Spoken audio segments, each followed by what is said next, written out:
Então, bom dia a todos, já estava com saudades, vocês se calhar não estavam com saudades nenhumas, mas o mundo é feito assim destes desencontros.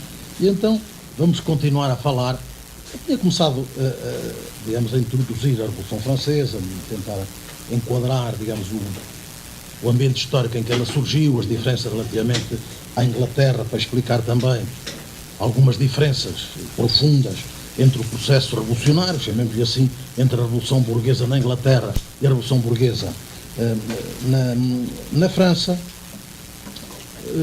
Tínhamos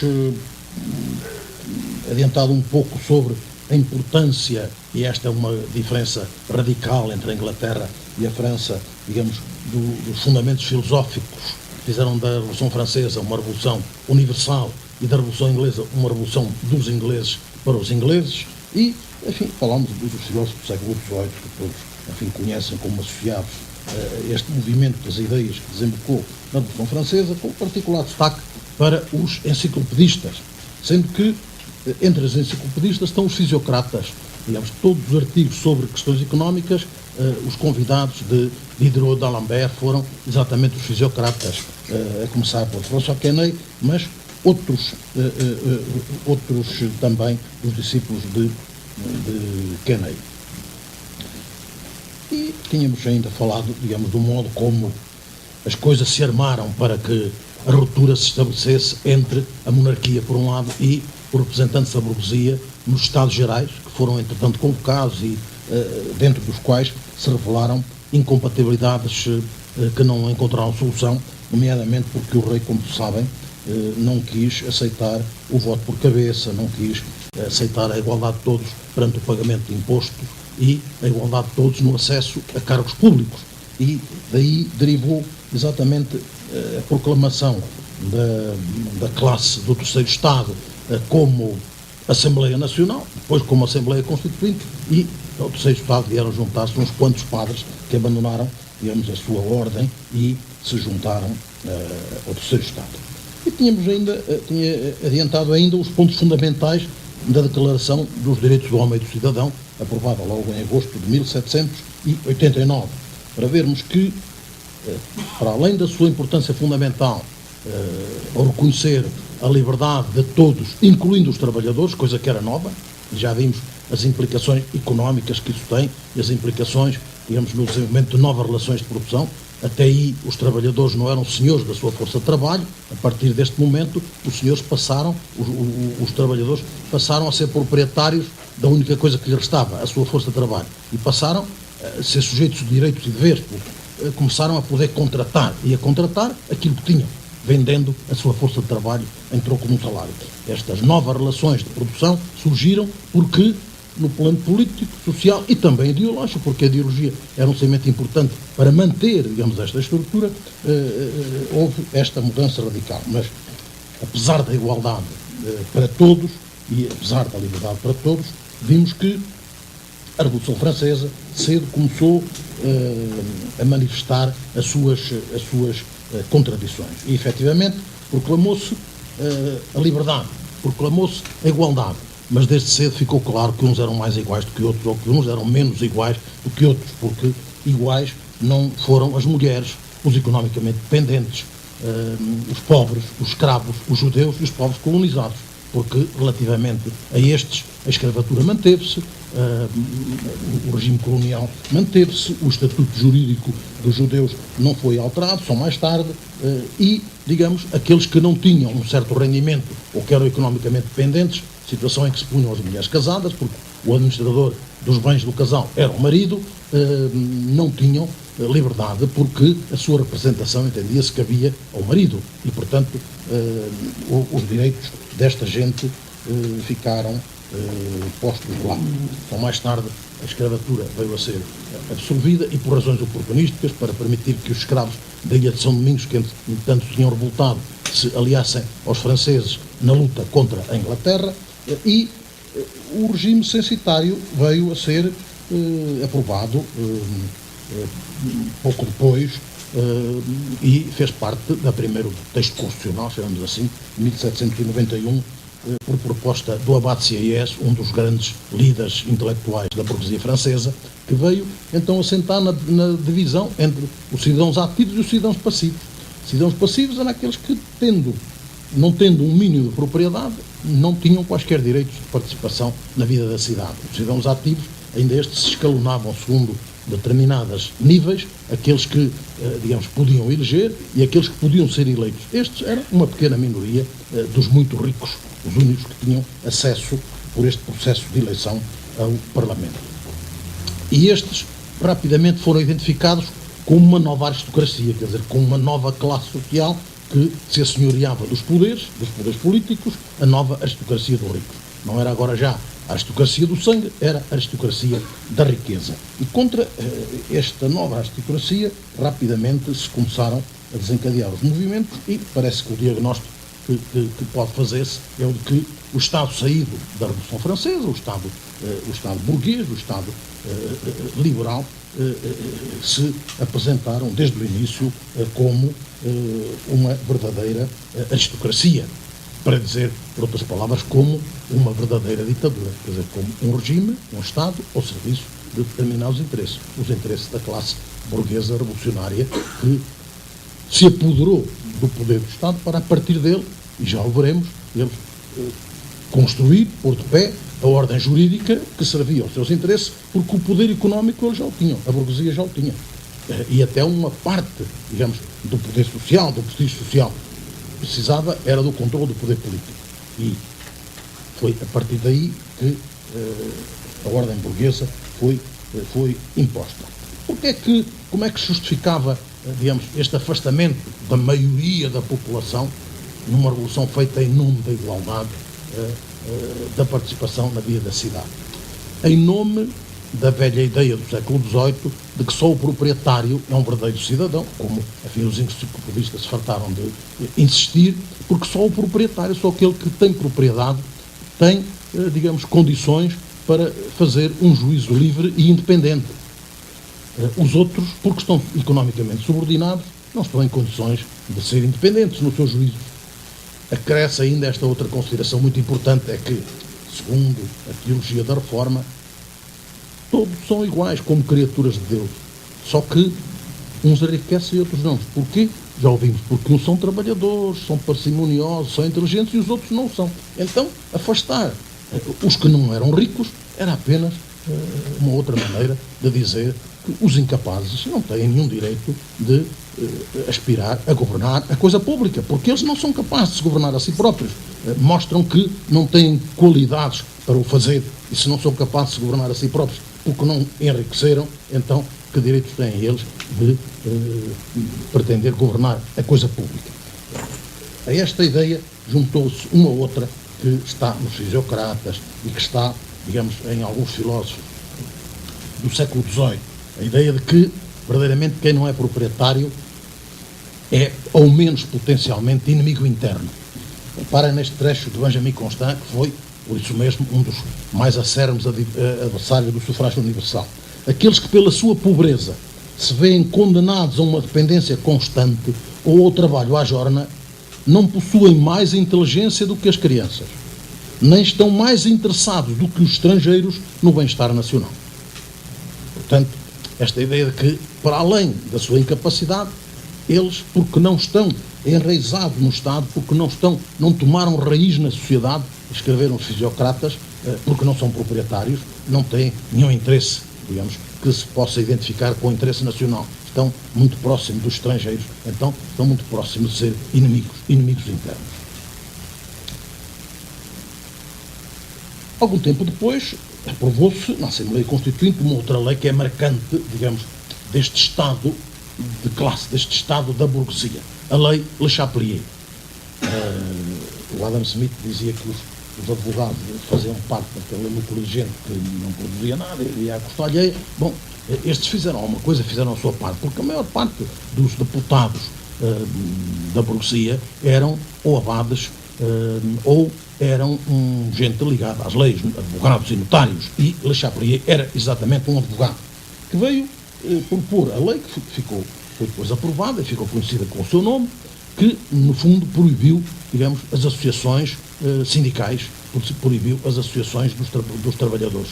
E proibiu também as associações dos patrões, numa simetria que nem sempre existiu na Inglaterra. Na Inglaterra proibiram-se as dos trabalhadores, mas nem sempre, visto o Adam Smith, as dos empregadores foram proibidas. Aqui proibiram-se as duas, mas e criminalizou-se digamos, o seu incumprimento, a organização de associações sindicais. Só que a própria lei previa penas mais graves para os trabalhadores do que para os empregadores. E os relatórios da época dizem que as autoridades policiais e jurisdicionais competentes faziam vista grossa quando descobriam associações dos empregadores. Em nome de quê? Em nome de que, se eles se coligavam, era para proteger os seus interesses, mas os seus interesses identificavam-se com os interesses nacionais. Então não podia vir daí grande mal ao mundo. E, se eles fossem identificados e levados a tribunal, sempre viria este mal. É que era realmente um escândalo e era, digamos, um mau exemplo que se dava, mostrar que aquela gente ilustre com a qual se identificava o interesse nacional, que governava a economia e o país, também cometia crimes, também não respeitava a lei. Então as autoridades preferiam abafar estas situações para, enfim, não cometer escândalo e para não dar maus exemplos, digamos, à população. Esta era, portanto, a situação. Mas o que é que dizia então a lei de Chapelier? Veio proibir qualquer forma de coalizão ou de combinação que visasse estabelecer acordos entre sobre os seus, dos trabalhadores, pretensos interesses comuns. Portanto, pretensos interesses comuns. Não se admitiam interesses comuns. Porquê? Porque só havia o interesse de cada um e o interesse de todos e o bem comum. Não havia, portanto, nenhuma situação intermédia. O artigo 4º dispunha-se contra os princípios da liberdade e da Constituição. Os cidadãos ligados às mesmas profissões, etc., etc., se recusarem a trabalhar concertadamente, a não ser sob determinado salário, estes juramentos entre eles, estes acordos entre eles, têm que ser declarados inconstitucionais, atentatórios da liberdade e da Declaração dos Direitos do Homem e de nenhum efeito. Bom, são inconstitucionais porque violam o princípio da igualdade. Poderá dizer-se, é um discurso hipócrita, mas era o discurso. Se todos os homens são iguais, uns não podem associar-se para fazer contratos com os outros, porque isto, enfim, a união faz a força e, portanto, cada um deve estar junto de cada um, frente a cada um. E cada um, porque é igual e livre, deve acordar através de contratos livremente celebrados entre indivíduos iguais em direitos. Pronto, então, era esta a ideia. De resto, o Rousseau tinha deixado claro, no plano filosófico, esta mesma ideia. Não há corporações dentro do Estado. Há apenas o interesse particular de cada indivíduo e o interesse geral. Não é permitido a ninguém inspirar aos cidadãos o interesse intermédio, separá-los da coisa pública por um espírito de corporação. Daí a conclusão lógica de que cabe às convenções livres, de indivíduo para indivíduo, fixar o salário de cada trabalhador. É, portanto, a afirmação do princípio do contratualismo, que em Rousseau, como sabem, deu origem ao contrato social como fundamento do poder político, como fator de legitimação do Estado. A partir deste fator de legitimação avançou-se, por exemplo, no terreno do direito penal, para a ideia de que a pena de morte não é admissível, porque não é admissível que alguém contrate num contrato segundo o qual transfere para uma outra entidade o direito de dispor da sua própria vida e, portanto, concluiu-se que nenhum poder político, nenhum Estado pode invocar legitimidade para impor a qualquer dos seus cidadãos a pena de morte, porque este não contrataria nunca com ele nestes termos. E a ideia da contratualização, que naturalmente ocupou todo o espaço das relações políticas, ocupou mesmo certo espaço das relações pessoais. O casamento, que era um sacramento, que relevava um pouco, digamos, da esfera religiosa, passou a ser um contrato. E o Código Civil, o Código de Napoleão, veio dizer isso mesmo. É um contrato celebrado entre duas pessoas de sexo diferente. A contratualização invadiu, portanto, esta lei dos homens, começou a ocupar o espaço e a regular, espaço que até aí era regulado pelas leis naturais.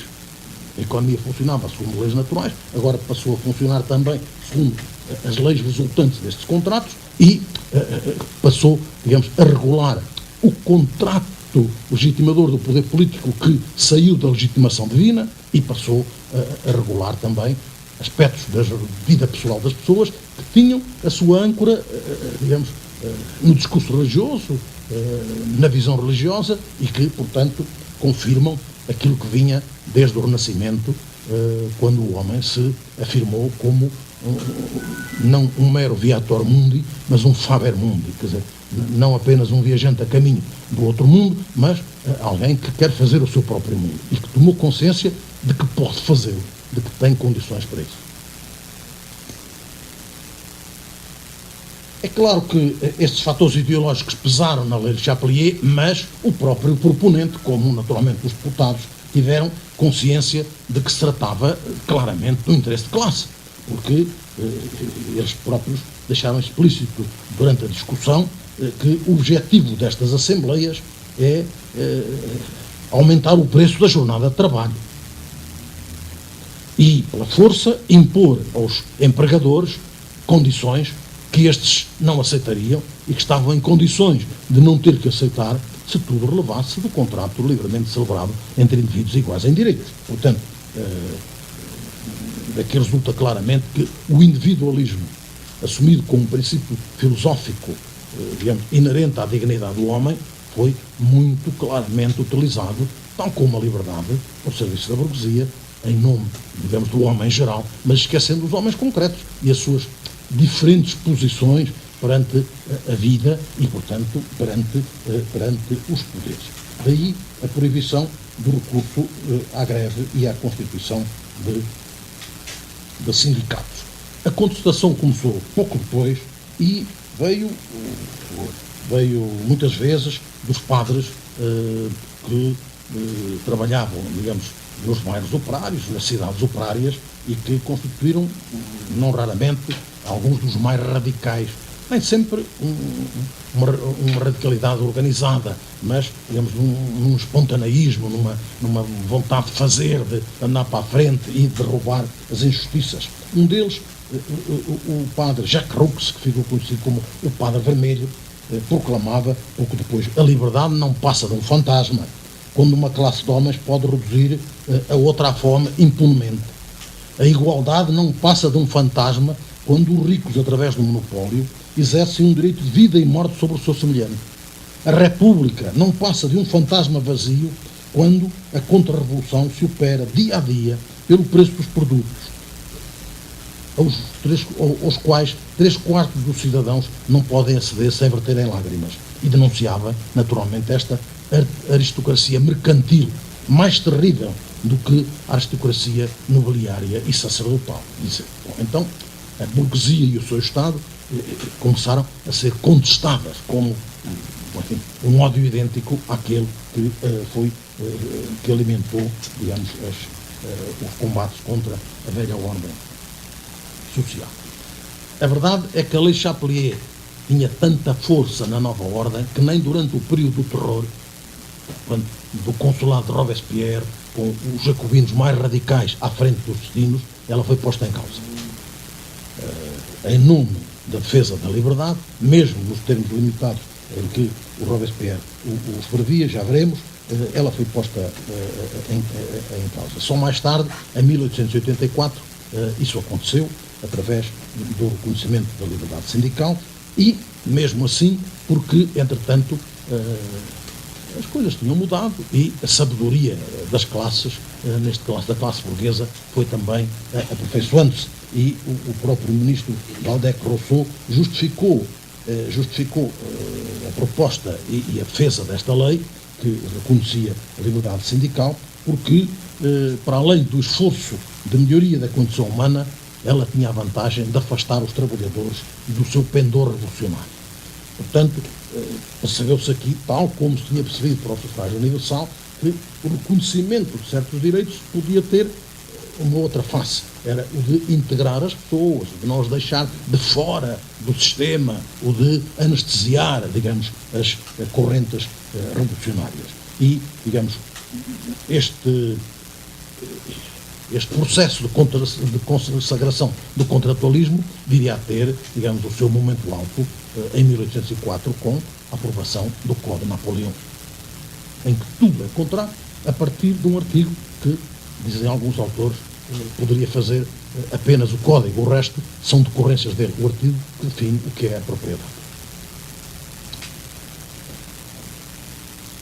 E há aqui referi que, sendo embora o contratualismo a matriz primeira desta ordem liberal, um dos fundadores, um dos patriarcas fundadores do liberalismo, Adam Smith, tem o mérito de ter sido o primeiro a chamar a atenção para este facto.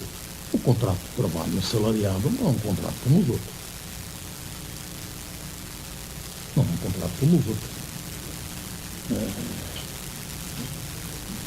Dizer, os salários correntes do trabalho dependem do contrato habitualmente celebrado entre duas partes, cujos interesses não são de modo algum idênticos. E dizer que é preciso distinguir bem as coisas numa sociedade em que uns são proprietários do capital e outros não têm nada de seu além da sua força e habilidade de mãos e por isso vivem do salário. E dizer que nestas condições não é fácil prever qual das partes estará em condições de impor à outra os seus próprios termos. É uma curiosa expressão do Adam Smith.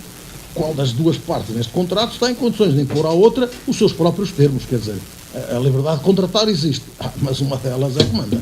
E fica lá no contrato aquilo que ela quer. Porquê? Porque ela tem mais poder.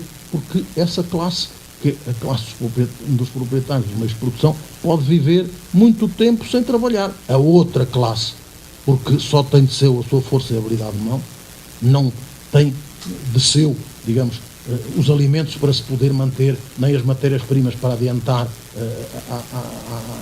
a sua atividade, depende de quem lhes adiante os alimentos e as matérias-primas. Esta outra parte tem que aceitar os termos impostos pela classe dos empregadores.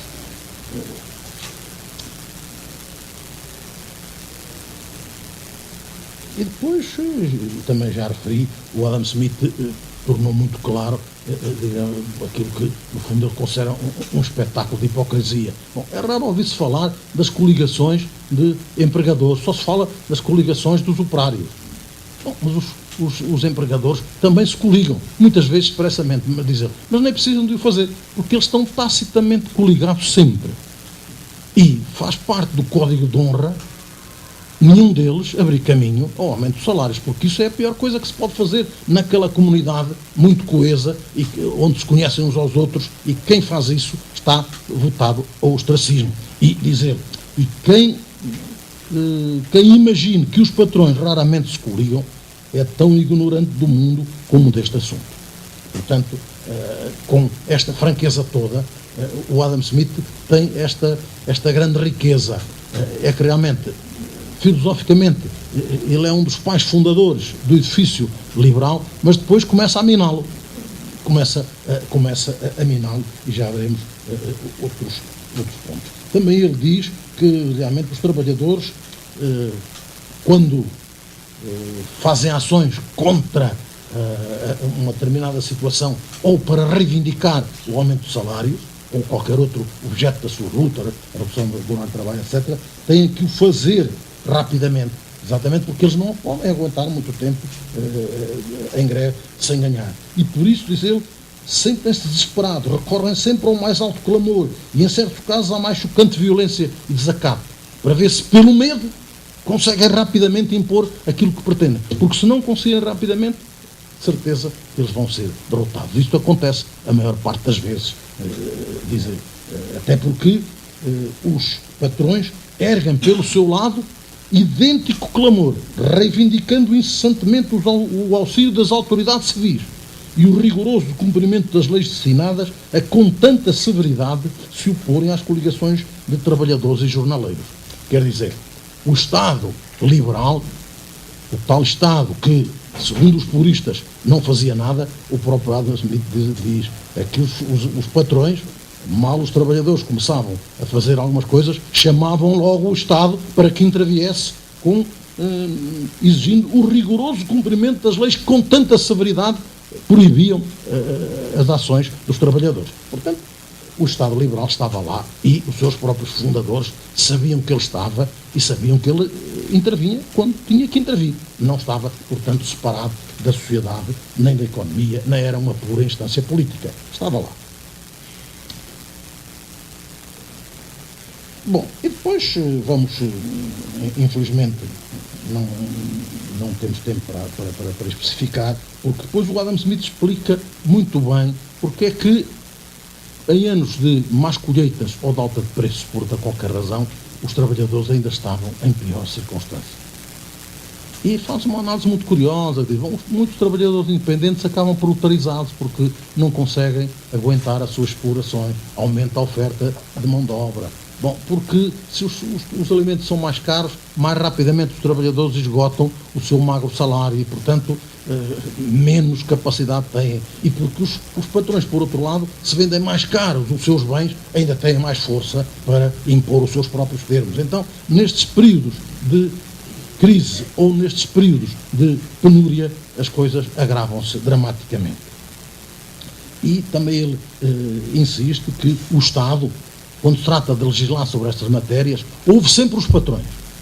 E normalmente, quando o Estado se propõe e protege os patrões, promulga leis injustas, dizer. Coisa que, em regra, não acontece quando o Estado legisla para defender os interesses dos trabalhadores. E dá o exemplo de uma lei em que se pretendia impor aos empregadores de uma certa região o dever de pagar os salários em dinheiro. E o Adam Smith comenta, bom, mas isto é injusto? Não é. Porque o que se verifica é que quando pagam em espécie, os empregadores pagam em bens de péssima qualidade. E o contrato deve ser cumprido em dinheiro. Então, o Estado legislou, neste caso, a favor dos trabalhadores e legislou muito bem. Esta é uma lei justa, mas acabou por não ser aplicada, porque os empregadores tiveram força para a desmantelar. Bom, então, vejam como ele leva a análise a esta minúcia e torna realmente a leitura muito curiosa. Quando se trata de legislar, o Estado não está, pois, ao serviço dos interesses dos trabalhadores, e a voz destes, diz ele, é pouco ouvida e menos considerada nas deliberações públicas, exceto em casos particulares, quando o seu clamor é animado, incitado e apoiado pelos patrões, não com o fim de servir os interesses dos trabalhadores, mas os seus. Veja, portanto, a que ponto ele leva esta apura. O apuro desta. Os empregadores são eles próprios, muitas vezes, que instigam os trabalhadores a manifestar-se. Não para possuir os interesses dos trabalhadores, mas os seus próprios. Até porque os trabalhadores, quando se manifestam, acabam sempre por ser violentamente tratados e, muitas vezes, ficam sem os seus próprios chefes, dizer, porque os chefes dos movimentos, esses são os que apanham mais. Então, aqui está como o Adam Smith, para além daquilo que escreveu no plano filosófico, digamos, mesmo neste estudo do papel do Estado, não deixa dúvidas que o Estado não é neutro, o Estado burguês é um Estado, digamos, de classe, está ao serviço dos interesses da burguesia e muito claramente isto aqui está.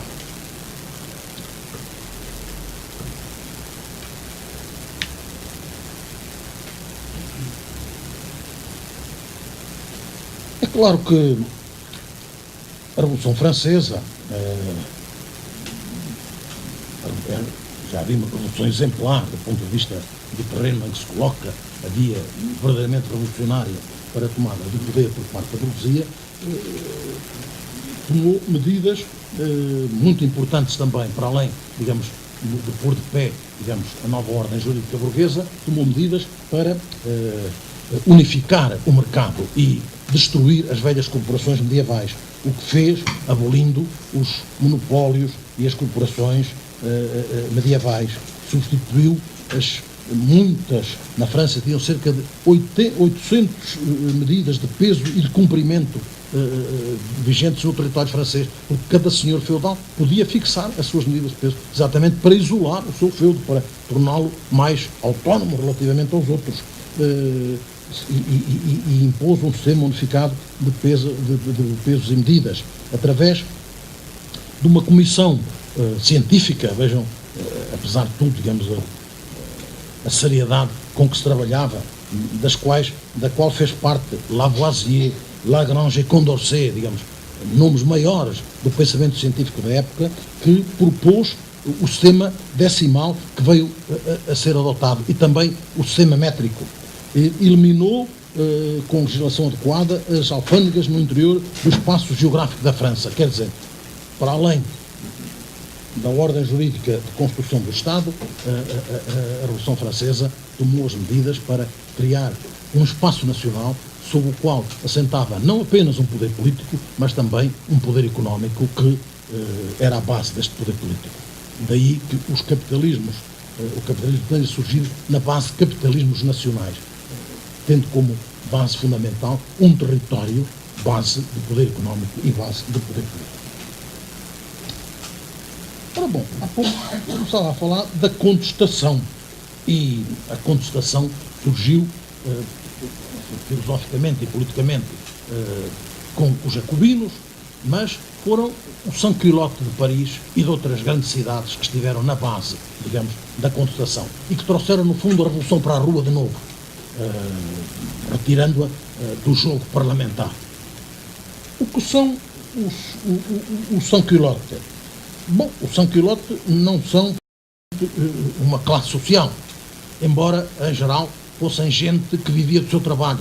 Muitos deles não eram sequer operários, digamos, das indústrias novas. Eram mestres, eram artesanos das velhas indústrias que resistiam tenazmente à invasão da nova ordem, mas que, ao mesmo tempo, porque mais preparados, mais rapidamente ganharam consciência das iniquidades que a nova ordem trazia. Tratavam-se por tu e identificavam-se por citoyen, portanto, tratavam-se por cidadãos. E eram os sans-culotte porque não usavam aquelas calcinhas curtas que a burguesia usava, com as meinhas e os laçarotes, etc. Usavam, portanto, um vestuário que não os identificava com a burguesia. Eram, em geral, homens casados, diz a literatura que se especializou na identificação deste grupo, 40 a 45 anos, em geral alfabetizados, o que, portanto, lhes dava uma superioridade relativamente aos outros, e não tinham um pensamento filosófico muito radical, embora fossem, pois, tomados como tal, porque vieram para a rua, porque lutaram na rua. Os sans-culotte respeitavam a pequena propriedade e não punham em causa a propriedade, mas em nome dos princípios igualitários, levando, digamos, a igualdade a sério, diziam que o primeiro direito é o direito à vida e à subsistência, e a este devem sacrificar-se todos os outros. E avançavam para a ideia de que, digamos, a propriedade dos ricos, para além do que era necessário à sua sobrevivência, não tinha fundamentação nenhuma.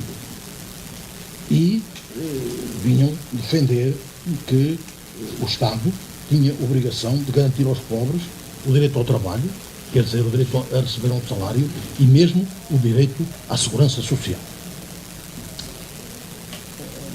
A Constituição de 1791 viria, digamos, a traduzir um pouco destas aspirações da sans-culotterie e aquilo que pensavam, digamos,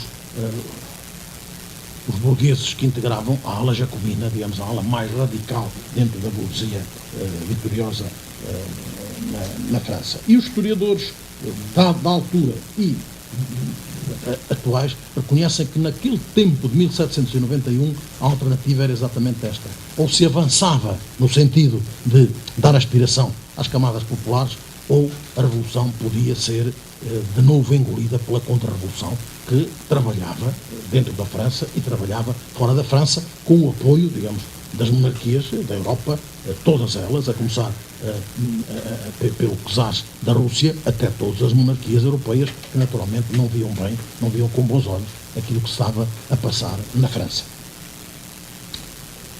O grande medo que então se generalizou e de que os autores falam com tanta frequência, veio a encontrar um terreno particularmente favorável com a declaração de guerra da França à Áustria, em 20 de abril de 1792.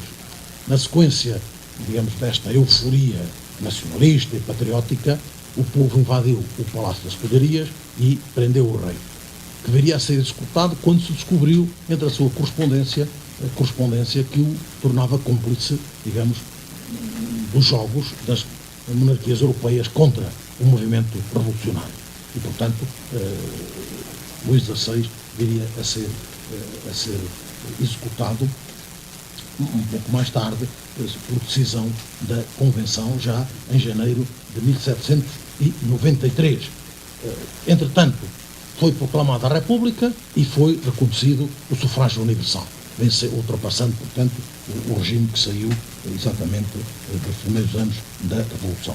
E promulgou-se uma nova declaração dos direitos do homem e do cidadão, com um preâmbulo à Constituição de 1793, a Constituição do ano 1, onde se proclamava ainda o direito de propriedade como direito natural e imprescritível, mas ele vem agora referido em último lugar na tábua dos direitos reconhecidos depois da liberdade, da igualdade e da segurança.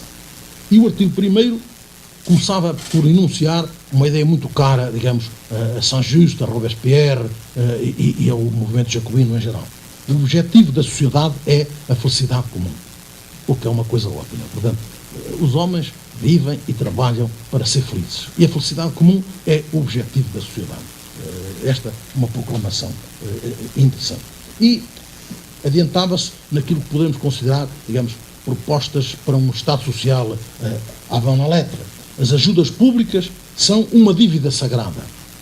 A sociedade deve a subsistência aos cidadãos infelizes, quer dando-lhes trabalho, quer assegurando os meios de subsistência àqueles que estão impossibilitados de trabalhar. Aquilo que os neoliberais de hoje põem em dúvida. Bom, os jacobinos, na altura, em 1793, recordemos, já punham muito claramente como um dever do Estado. A falecida Constituição Europeia e os tratados que atualmente vigoram na União Europeia vieram reinventar o direito de trabalhar, em vez do direito ao trabalho, que vem desta altura. Bom, só que o direito de trabalhar é a outra face da libertação, digamos, dos trabalhadores, da declaração que diz que todos são livres, mesmo os trabalhadores.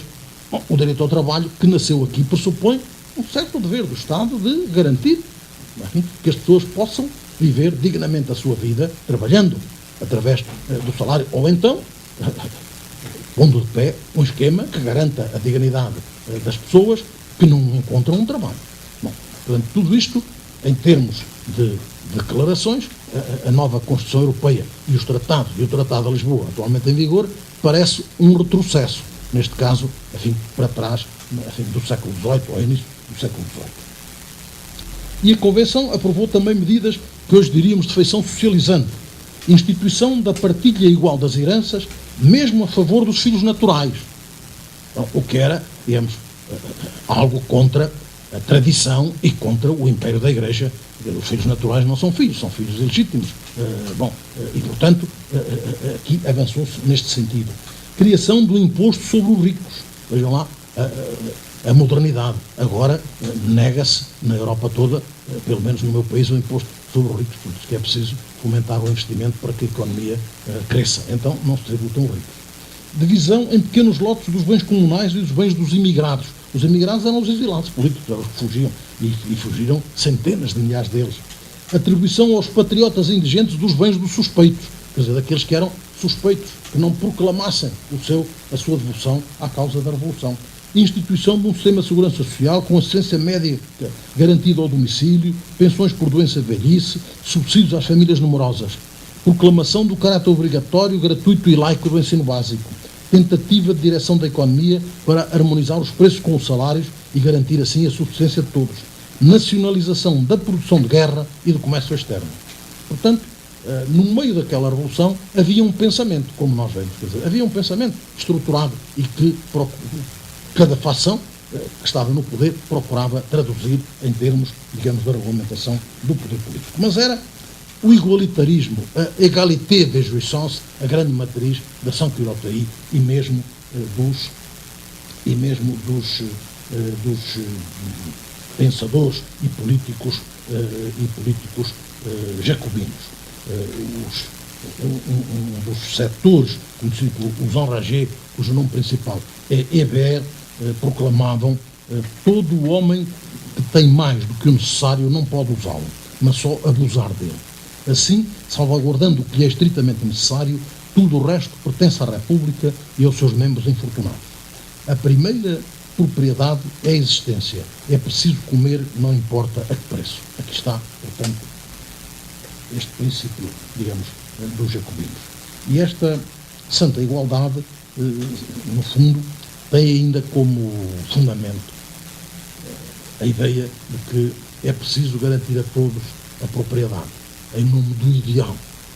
Bom, porque não burguês jacobino, de que o ideal é uma sociedade de pequenos proprietários cuja propriedade assenta no trabalho.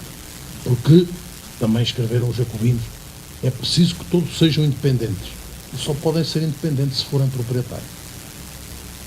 Então, estavam em ruptura com a primeira Revolução Francesa, digamos assim, esta poderá ter sido a segunda, mas, apesar de tudo, estavam confinados ainda aos fundamentos filosóficos que animaram a Revolução Francesa, supondo que a propriedade teria que ser baseada no trabalho pessoal. Supondo isso, exatamente por isso, alguns concluíam aquilo que alguns têm para além do que precisam, não é deles, porque, digamos, se calhar não foi obtido através do trabalho pessoal. E, de todo modo, eles não precisam dela. E essa acumulação de riqueza prejudica o direito de todos à subsistência. E, por isso, ela não deve ser reconhecida, essa propriedade. O próprio Robespierre proclamou, em plena convenção, o primeiro direito é o de existir. A primeira lei social é a que garante a todos os membros da sociedade os meios de existir. Todas as outras estão subordinadas a esta. E, como com certeza conhecem, o famoso texto em que ele, dirigindo-se aos seus companheiros parlamentares, diz: definindo a liberdade como o primeiro dos bens do homem, o mais sagrado dos direitos que ele recebe da natureza, dissestes vós, com razão, que ela tinha por limites os direitos de outrem, com tal liberdade. Porque não aplicastes este princípio à propriedade, que é uma instituição social? Vejam, não é já um direito divino e sagrado, que é uma instituição social. A liberdade, essa sim, é intocável. E vós dissestes que ela tem um limite, porque não dissestes o mesmo relativamente à propriedade, que é uma instituição social. Multiplicaste os artigos para assegurar a mais ampla liberdade ao exercício da propriedade. E não dissestes uma palavra para determinar a sua legitimidade. De maneira que a vossa declaração parece feita não para os homens, mas para os ricos, para os assambarcadores e para os tiranos. São palavras de Robespierre. E, exatamente, ele propõe que a propriedade, como instituição social, seja definido. A propriedade é o direito que têm todos os cidadãos de gozar e de dispor da porção de bens que lhe é garantida por lei. Portanto, a propriedade não é um direito sagrado, intocável. A propriedade só existe na medida em que ela é garantida por lei e dentro dos limites em que tal acontece.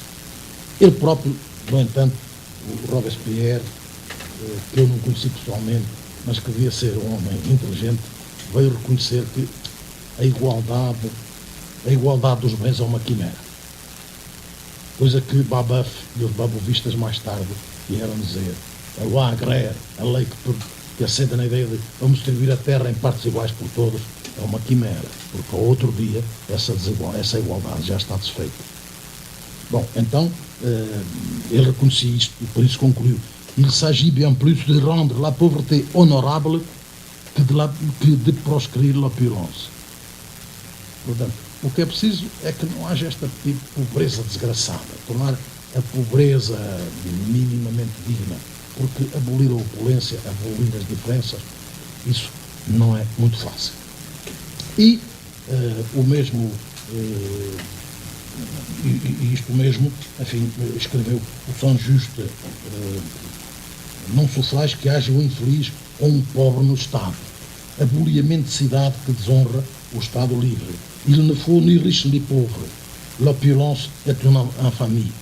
Aquilo que se tem a mais é uma infâmia. Por isso, dizer o bom cidadão seria o que não possui mais do que aqueles bens que as leis lhe permitem possuir. É preciso que o homem viva independente, conclui Saint-Just. Saint-Just que com Robespierre, nesta conjuntura, vieram exatamente equacionar e dar uma resposta ao problema da violência revolucionária. Estávamos no período do terror.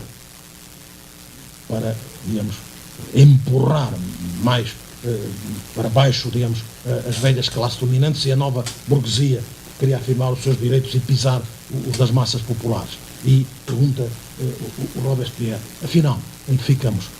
As revoluções são violentas ou não são violentas? A violência revolucionária é legítima ou não é legítima? Aqui está um problema político que ele introduziu. Cidadãos, quereis uma revolução sem revolução? As prisões são ilegais? Porque não nos censurais por termos desarmado os cidadãos suspeitos? Por termos afastado das nossas assembleias os inimigos reconhecidos da revolução? Todas essas coisas eram ilegais. Tão ilegais como a revolução, como a queda do trono e da Bastilha, tão ilegais como a própria liberdade. A força só se fez para proteger o crime? Pergunta ele.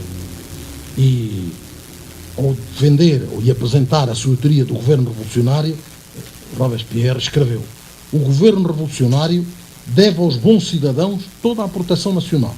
Aos inimigos do povo deve apenas a morte.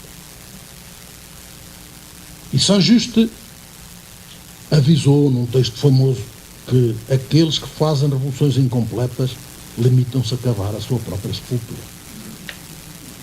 Bom, então aqui está este enunciado novo da revolução para impor já certos interesses populares aos revolucionários burgueses. Só que o Robespierre, sempre político, veio defender num texto, num relatório que ele apresentou à Convenção sobre os princípios de moral política que devem gerir a Convenção, de guiar a Convenção. Ele veio propor que esta violência tivesse como corretivo a virtude cívica, essa virtude que não é mais do que o amor da pátria e das suas leis.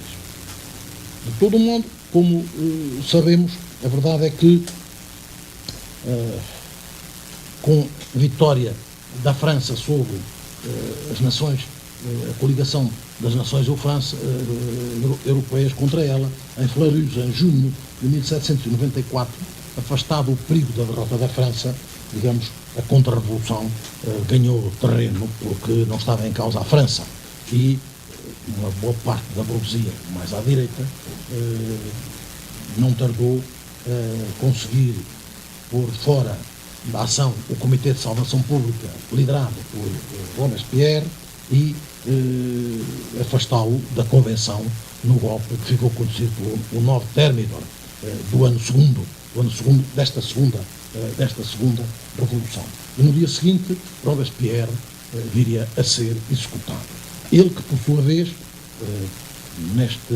nesta radicalização, já tinha mandado executar Danton, que com ele partilhou o Comitê de Salvação Pública, e o dito Hébert, a que há pouco eu referi, que era um líder muito popular, porque era um homem de discurso fácil e muito radical.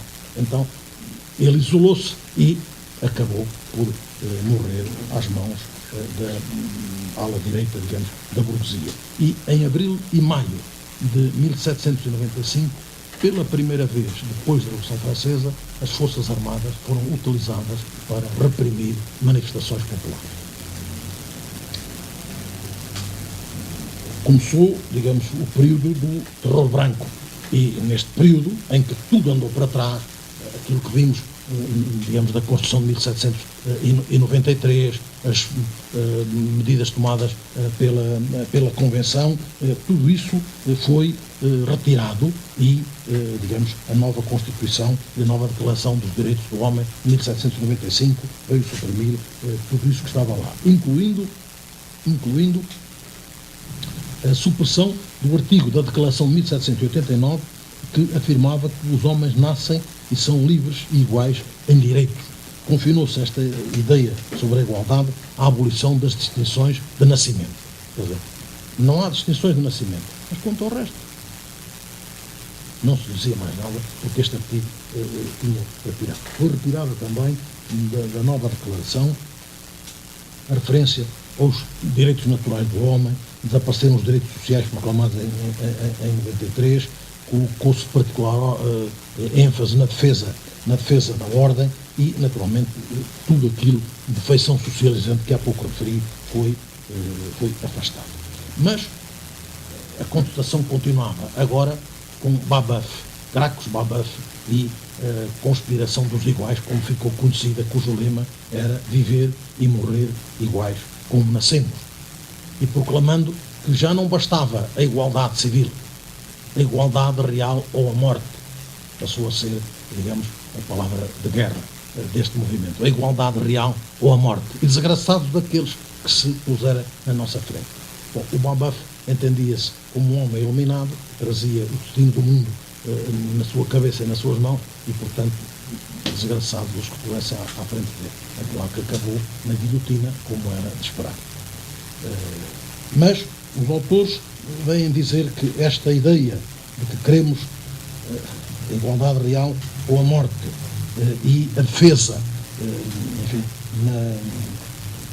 num texto publicado depois por um outro autor, Filipe Buonarroti, que foi, digamos, era o intelectual deste grupo, a par de Babeuf, em que se proclamava que a República dos Iguais assentava em determinados princípios.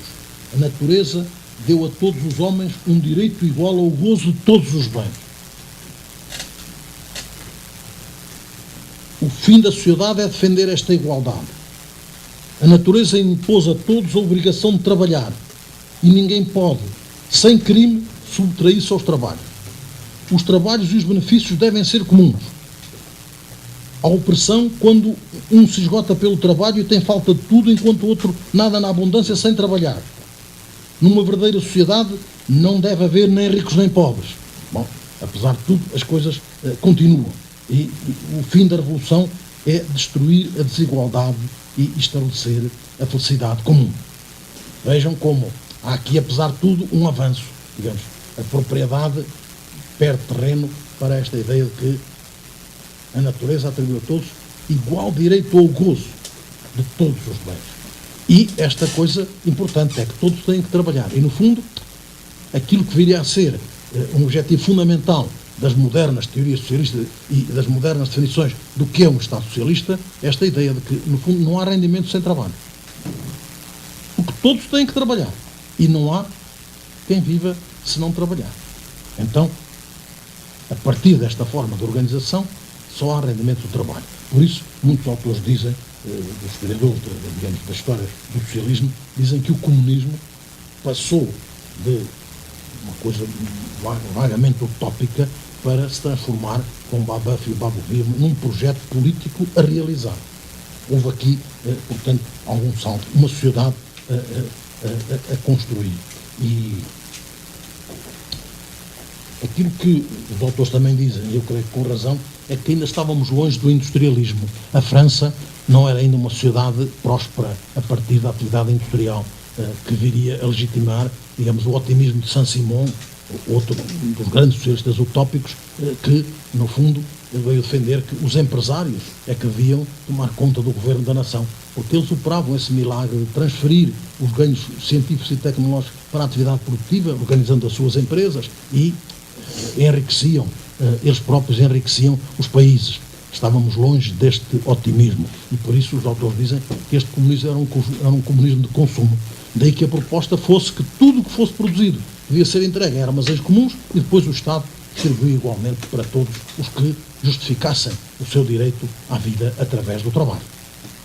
Era esta, portanto, dizem os autores, era muito menos um comunismo de abundância, mas era um comunismo de pobreza e um comunismo de consumo, não de propriedade. Exatamente porque o Babeuf bem escreveu, la loi agraire é um engano.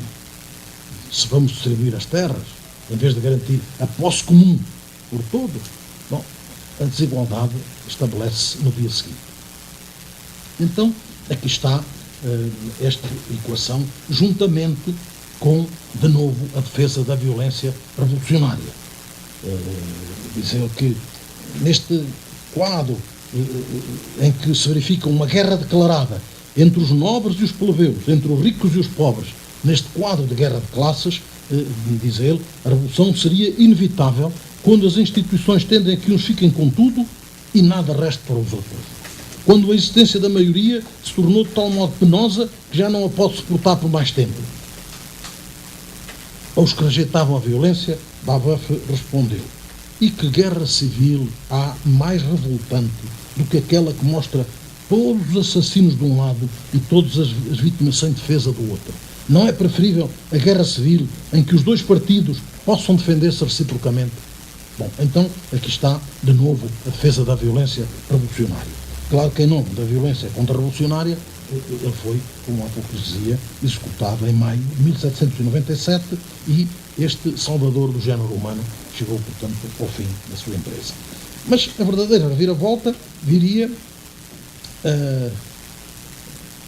a verificar-se, digamos, com o 18 brumário de novembro de 1799, que afastou o diretório e instalou no poder Napoleão Bonaparte, que tinha apoiado os jacobinos alguns anos antes e que viria, portanto, a propor e a assumir como tarefa fundamental o de impor uma nova Constituição, aprovar uma nova Constituição e, digamos, consolidar a ordem jurídica burguesa, impondo, porque primeiro começou por proclamar cônsul vitalício, depois imperador, então impondo uma ditadura, agora verdadeiramente e abertamente uma ditadura da burguesia ao serviço da burguesia. E, muito sintomaticamente, pouco tempo depois de subir ao poder, o primeiro cônsul proclamou: Citoyens, la révolution est fixée au principe qui l'ont commencé, elle est finie. Portanto, meus caros amigos, a revolução está aqui contida nesta Constituição, a revolução acabou. E foi isto que aconteceu. A revolução acabou, pelo menos durante algum tempo, já o veremos. O que é que fez o Napoleão? Internamente reprimiu com grande violência todas as associações e manifestações operárias e celebrou com a Igreja uma concordata para ultrapassar a velha querela resultante, digamos, da Constituição Civil do Clero, a que já me referi aqui no momento anterior. Embora tenha mantido o poder de nomear bispos e arcebispos, mas reconhecendo ao Papa, digamos, o direito de homologar esta nomeação, porque é ele que investia nos poderes religiosos os bispos e arcebispos nomeados pelo Napoleão. E, portanto, assim, com esta justiça salomónica, de um lado e do outro se compuseram as coisas e se conseguiu alguma paz. Napoleão criou o Banco Nacional de França, exatamente como ele próprio declarou: criei o Banco Nacional de França para poder controlar a emissão de moeda e as taxas de juro, e promulgou, logo em 1804, o famoso Código Civil, e depois o Código de Comércio e ainda o Código Penal. Estes três códigos, primeiro, mais importante o primeiro, depois o segundo, também o terceiro, codificaram a Revolução. A Revolução está aqui, nestes códigos, a Revolução acabou, pretendia o Napoleão. O Napoleão tinha, digamos, a ideia de que a Revolução Francesa podia ser exportada e que a Europa precisava de um movimento revolucionário. E daí que se tenha comprometido, como sabem, em guerras ininterruptas que fizeram da França, da Europa, em 1810, em boa parte, uma Europa napoleónica, uma Europa francesa, imperial e revolucionária.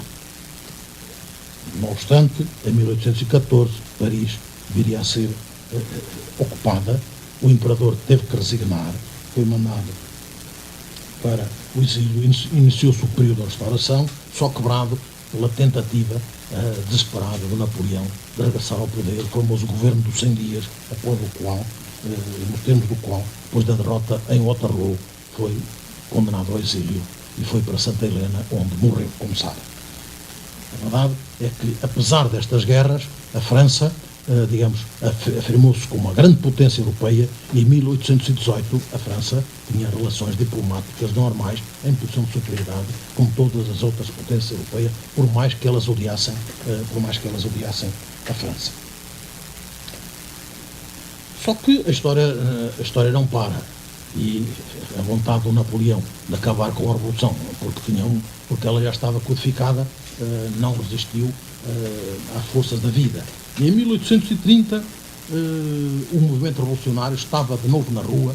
A Revolução de 1830 ficou conhecida pela Revolução das Barricadas, porque se construíram barricadas por toda a parte em Paris e nas grandes cidades francesas e, de novo, a classe operária se apresentou, digamos, à frente destas movimentações. Luís XVIII é apeado ao trono e tem início a chamada Monarquia de Julho, com a subida ao poder de Luís Filipe, Duque de Orleans, verdadeiramente o rei burguês, o rei do capital financeiro. Depois da sua tomada de posse, o banqueiro Laffitte proclamava: agora o reino dos banqueiros vai começar. E a análise que o Marx faz na luta de classes em França diz exatamente isto. Bom, a França era uma sociedade anónima, em que os banqueiros, liderada pelos banqueiros, etc., etc., há descrições interessantes do Marx a este propósito.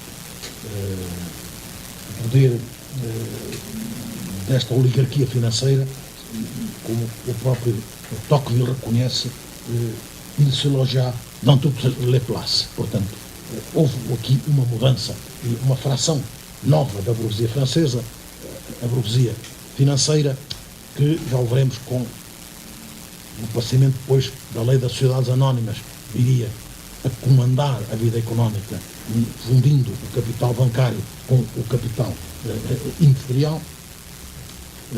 Esta nova burguesia assoberbou-se do poder. Mas, digamos, depois da derrota em 1830, em 1831, de novo, a luta saiu à rua. Desta vez, os famosos Canuts de Lyon, os operários da seda de Lyon, que o Yves Montand cantou tão bem numa canção do tempo: C'est nous les Canuts, nous n'irons plus nus.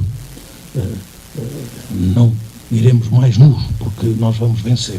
E chegaram a proclamar, digamos, um governo operário em Lyon, que teve, naturalmente, uma existência efêmera. Efêmera porque o exército, de novo, massacrou os revoltosos com uma cópia de soldados e uma violência até então desconhecidas.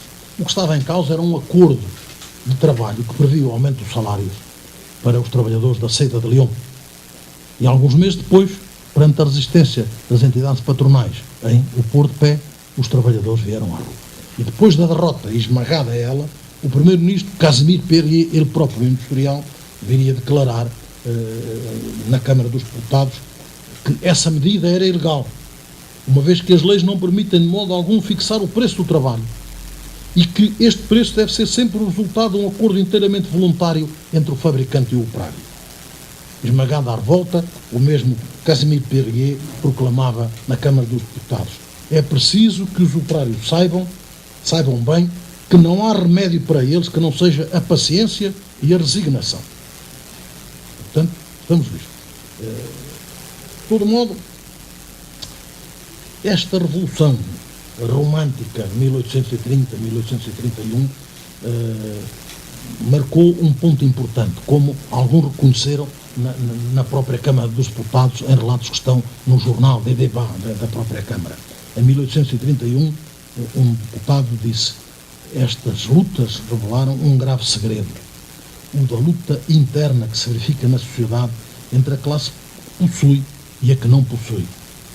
Os bárbaros que ameaçam a sociedade não estão no Cáucaso, nem nas estepes da Tartária, estão nos arrabaldes das nossas cidades manufatureiras. Portanto, os bárbaros que ameaçam invadir a cidade.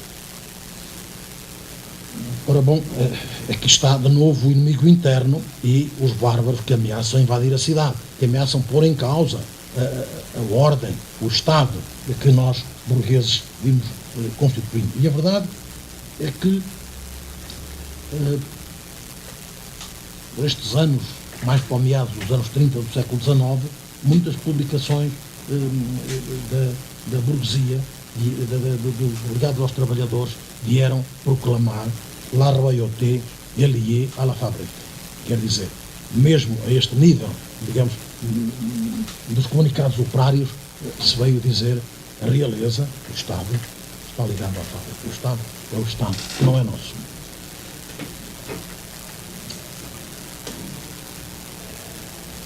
Um dos líderes deste período, Luís Auguste Blanqui, passou mais de metade da sua vida na prisão, e os seus companheiros recorreram a organizações secretas perante a repressão, entre as quais emergiu a Carbonária, e defenderam como objetivo político a tomada do poder político e a instauração de uma ditadura do proletariado. Os autores, digamos, da ciência política e alguns historiadores como Erich Hobsbawm dizem que a expressão ditadura do proletariado foi cunhada pelos blanquistas e surgiu neste caminho. A França industrializou-se, continuou a sua industrialização, o fenómeno de concentração também aqui começou a fazer os seus efeitos e, digamos, da própria concentração resultou a concentração dos trabalhadores em empresas de dimensão maior e em cidades, digamos, cada vez mais ocupadas por uma nova população industrial. Como na Inglaterra, as cidades não estavam preparadas para receber tanta gente e a degradação e a miséria generalizavam-se. Salvo erro, já referi aqui o nome de um médico que foi, digamos, um precursor da sociologia do trabalho, o médico Louis-René Villermé, que publicou vários relatórios, mas um deles particularmente importante, que estuda várias cidades industriais e que nos dá conta, em termos alarmantes, do que ele viu, dizendo que por toda a parte os trabalhadores permanecem 16 a 17 horas de pé por dia, das quais 13 pelo menos numa divisão fechada, quase sem mudança de lugar ou de posição. Não se trata de um trabalho, é uma função, é uma tortura, e é infligida a crianças de 6 a 8 anos, mal alimentadas, mal vestidas, obrigadas a percorrer desde as 5 horas da manhã a enorme distância que as separa das oficinas e que o regresso à noite dessas mesmas oficinas acaba por esgotar completamente. Na Inglaterra, como na França, muitos destes relatores, destes observadores, chamam a atenção para este facto. E na Inglaterra, o próprio primeiro-ministro William Pitt recomendava aos operários, aos empregadores, se os salários são muito elevados, contratem as crianças.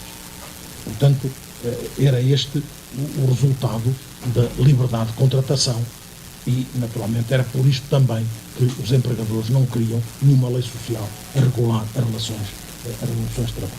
A par das doenças profissionais e do ódio à fábrica, portanto, a miséria acentuava-se e, com ela, a degradação moral.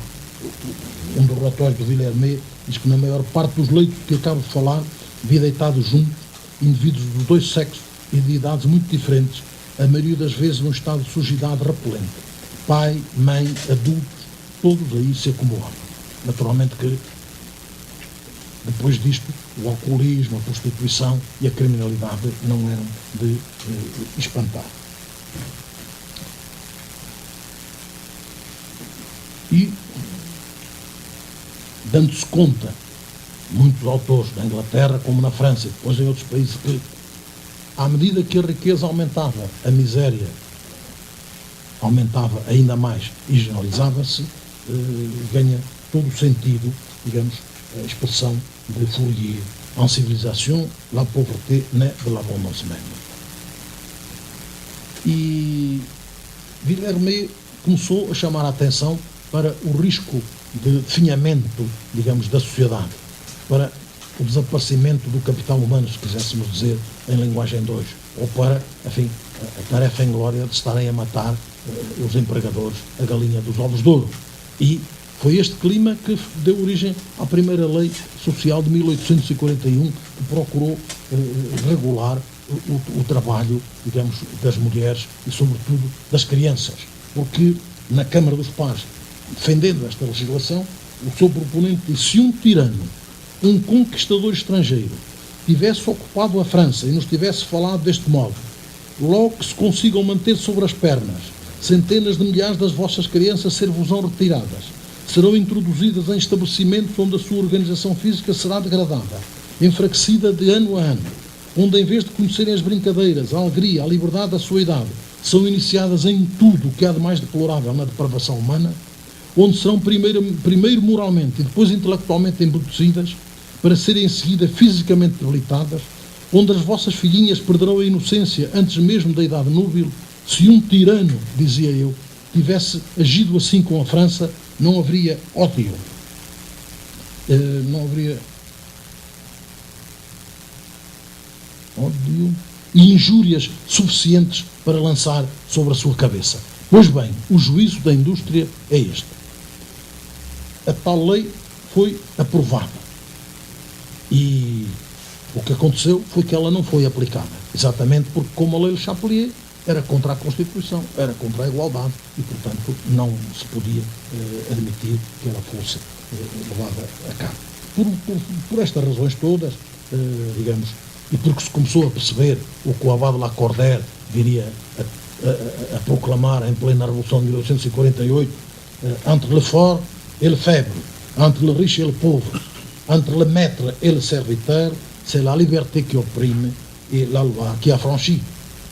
Isto começou a perceber-se, e daí a revolta, daí a jacquerie proletarienne, que por toda a parte se espalharam, como a jacquerie, digamos, dos camponeses em séculos anteriores, também aqui, digamos, com a violência, com o desespero de quem não tinha outra capacidade de reação. A acumulação dos capitais acentuava esta realidade, esta partilha social, esta divisão social, as tais duas nações de que falámos a propósito da Inglaterra e que também aqui tinham perfeito conhecimento, de tal forma que, nas vésperas de 1847, um grande industrial francês, Daniel Legrand, proclamava no Parlamento: as ideias comunistas e socialistas começam a expandir-se e a ganhar raízes com uma rapidez assustadora e poderão transformar-se em factos de um dia para o outro e pôr em perigo toda a sociedade, na medida em que ela não tenha posto cobro a esses intoleráveis abusos. E o próprio Tocqueville, em janeiro de 1848, proclamava na Câmara dos Deputados: não vedes que se expandem pouco a pouco no seio das classes trabalhadoras, opiniões que não visam apenas substituir determinadas leis, um dado ministério, mesmo um certo governo, mas a sociedade, subvertendo as bases sobre as quais ela assenta hoje? Estamos a dormir em cima de um vulcão, escreveu ele. Não vedes que a terra começa a tremer?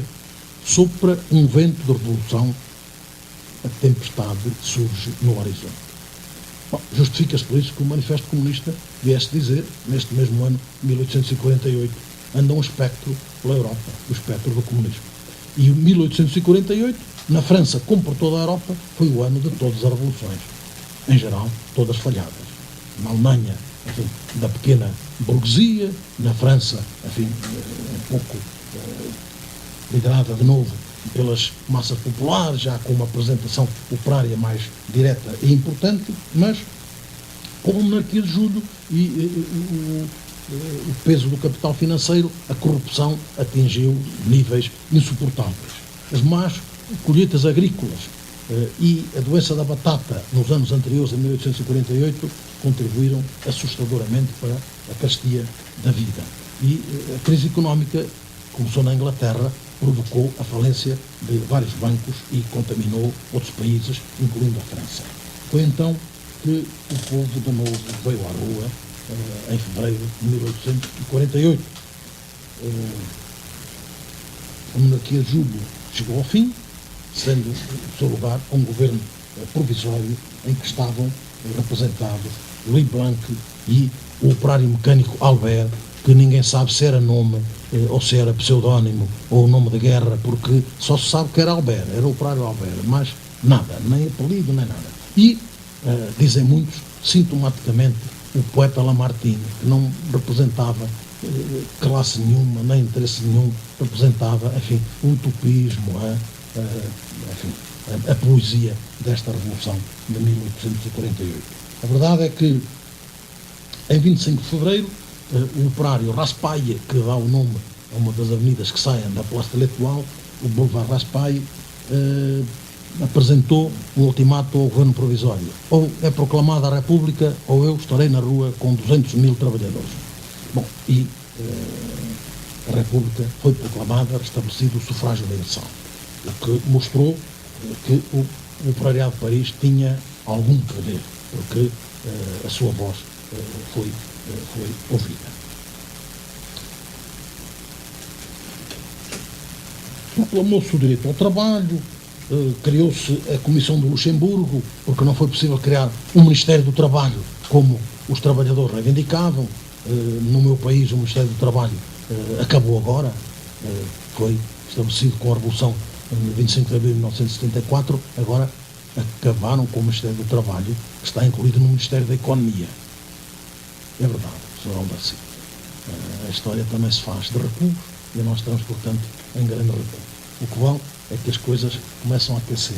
Até o nosso inefável ex-presidente da República, Mário Soares, dizia há poucos dias, antes de eu vir para o Brasil, num programa de televisão: se continuam a deixar os mercados comandar tudo, temos que fazer outra revolução. E agora a sério. Então, eles que se cuidem, porque agora vai ser a sério. Então, já nesta altura, os trabalhadores reivindicavam o Ministério do Trabalho, isso não foi conseguido, mas foi constituída a chamada Comissão do Luxemburgo, porque reunia e funcionava no Palais de Luxemburgo, nos jardim de Luxemburgo. E aqui estava exatamente na presidência desta comissão Louis Blanc e o famoso operário Albert, que procuraram criar condições para absorver os desempregados, criando os famosos ateliers nacionaux e pondo de pé, digamos, alguma forma organizada de direção da economia. Na luta de classes em França, o próprio Marx reconhece que a classe operária francesa era ainda incapaz de fazer a sua própria revolução. E a verdade é que, apesar de se ter conseguido alguns benefícios, como a jornada de 10 horas de trabalho em Paris, 11 horas na província, e ser avançado para certas formas de cooperativismo e para mecanismos de arbitragem tendentes a resolver os problemas entre trabalhadores e empregadores, esta experiência durou pouco e, tendo-se realizado eleições para uma Assembleia Constituinte, Auguste Blanqui prevenira que eram precipitadas porque não havia condições para se realizar eleições com resultados favoráveis ao movimento revolucionário. Dessas eleições, por sufrágio universal, vieram, portanto, a ser eleitos muito poucos representantes dos trabalhadores. É claro que o novo governo encerrou a Comissão do Luxemburgo, da qual já tinham saído Louis Blanc e Albert, e estes mesmos, juntamente com Raspail, viriam a ser presos pouco tempo depois, e toda a legislação, digamos, foi abolida. O ministro Tralá, ministro do novo governo, veio proclamar: trata-se apenas de reconduzir o trabalho às suas antigas condições. Portanto, nada de filosofias, nada de ambições para ir avante. De todo modo, esta tentativa revolucionária, que terminou com os trabalhadores massacrados sob o chumbo, mais uma vez, do exército comandado pelo general Cavaignac. O lema dos trabalhadores era du pain ou du plomb. Bom, em vez do pão, tiveram o chumbo. Chegou ao fim com milhares de mortos e dezenas de milhares de presos. Aquilo que os autores concluem e deduzem deste período revolucionário é que esta foi a primeira grande batalha entre as duas classes que dividem a sociedade. E nos documentos dos próprios trabalhadores escreveu-se claramente: até agora as classes não se conheciam. A partir dessa altura tornaram-se inimigas.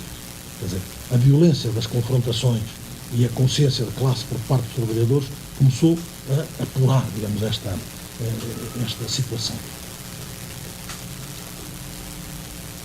Este ano de 48, a Primavera dos Povos, como ficou conhecida, foi, portanto, um ano de muitas movimentações. Erik Hobsbawm escreveu que jamais algo que se aproximara tanto da Revolução Mundial com que os revoltosos desse período sonhavam, mas também reconhece que, embora 1848 tenha sido um ano marcante, dele resultou pouco mais do que a abolição da servidão, digamos, no Império Austro-Húngaro e pouco mais, dizer, porque na Rússia czarista a servidão continuou até mais tarde. Nos anos que seguiram a 1848, como sabem, em novembro foi proclamada a Constituição da Segunda República e Luís Napoleão foi eleito Presidente da República por sufrágio universal. Mas a eleição, em março de 1850, de 3 deputados socialistas em Paris, veio perturbar o Partido da Ordem. É um nome bastante expressivo para este novo poder, o Partido da Ordem. E os jornais do Partido da Ordem e do Governo começaram a proclamar abertamente que estava aí uma equação que tinha que ser resolvida. Os defensores da Ordem têm que tomar a ofensiva contra o Partido Vermelho, porque entre o socialismo e a sociedade existe um duelo de morte, uma guerra impiedosa, sem quartel. Neste duelo desesperado é necessário que um ou outro desapareça. Se a sociedade não liquida o socialismo, será o socialismo a liquidar a sociedade.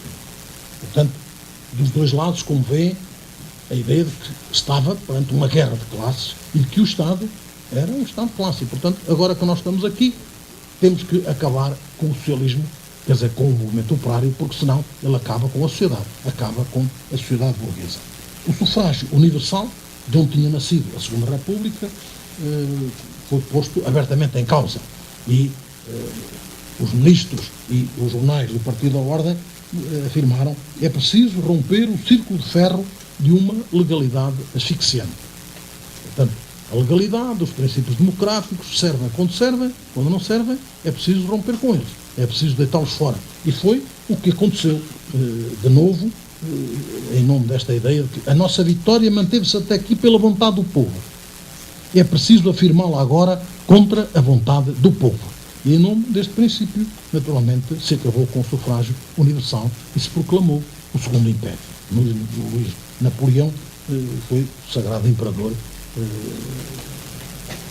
sob o nome de Napoleão III, durante esta situação até 1870. Foi neste período que foi promulgada a famosa lei de 24 de julho de 1867, que veio regular as sociedades anónimas, essa maravilhosa invenção do capitalismo, como lhe chamou o comercialista francês Georges Ripert. Bom, o que é que vinha dizer esta lei? Vinha dizer esta lei que se umas quantas pessoas, 10 salvo erro, se reunissem e juntassem um mínimo de capital, bastava-lhe que fizessem um contrato e que fossem registá-lo perante o notário para que uma nova pessoa jurídica, uma sociedade anónima, fosse constituída, com um património separado do património de cada um e de todos os seus sócios. Bom, na história da criação de pessoas jurídicas, este facto começou por ser autorizado pelo rei, porque tinha poder divino, e, portanto, se Deus cria as pessoas físicas, o rei, seu representante na terra, pode criar pessoas jurídicas.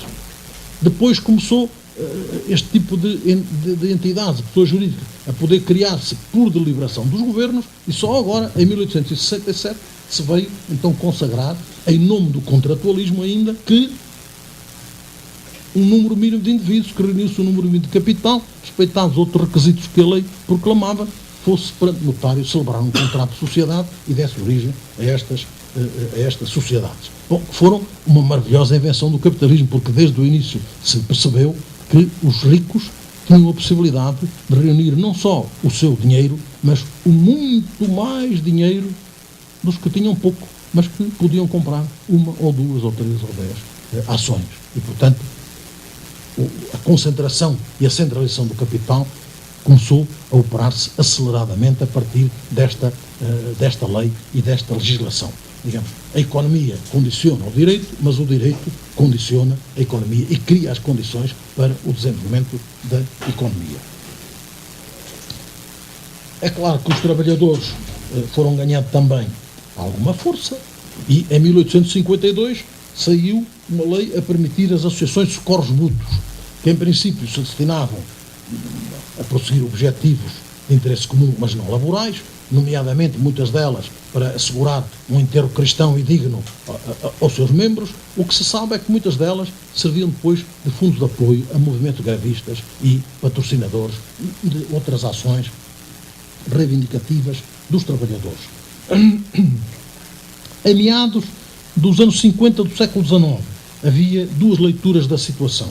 Havia os que declaravam que o socialismo morreu, falar dele é fazer a sua oração fúnebre, mas havia os que, como o Procurador-Geral de Lyon,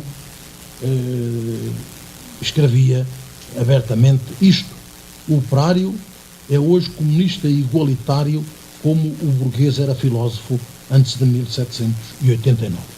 Portanto, parece que a ideia de que andava um espetáculo pela Europa, segundo este Procurador-Geral de Lyon, continuava a manter-se.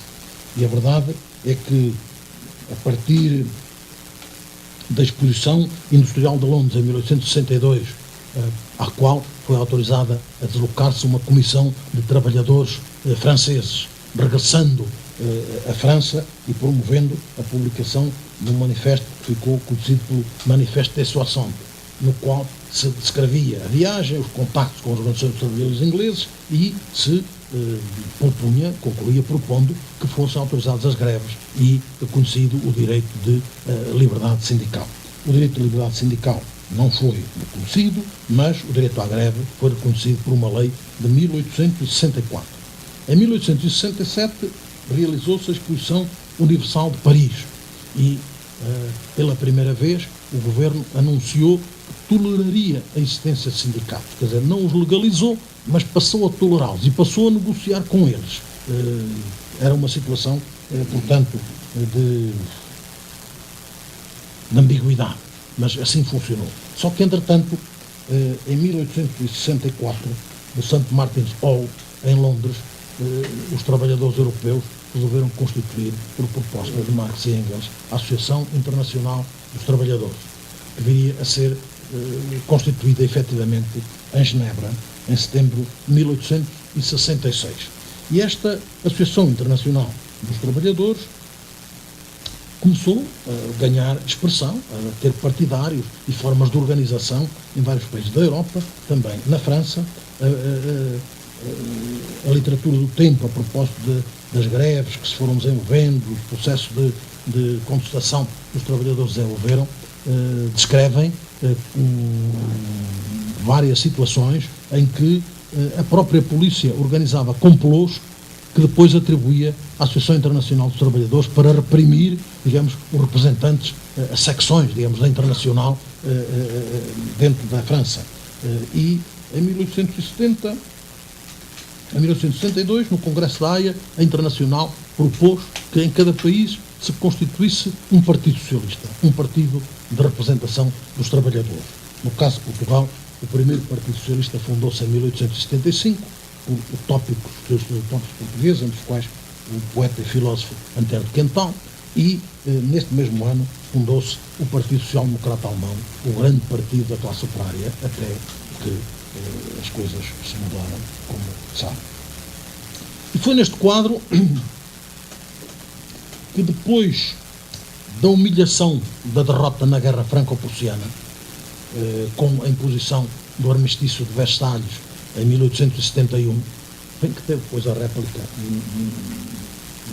no dictato de Versalhes no fim da Primeira Guerra Mundial, porque nesta altura já foram as armas da Krupp, fabricadas pela empresa Krupp alemã, que guerrilharam e que bombardearam Paris.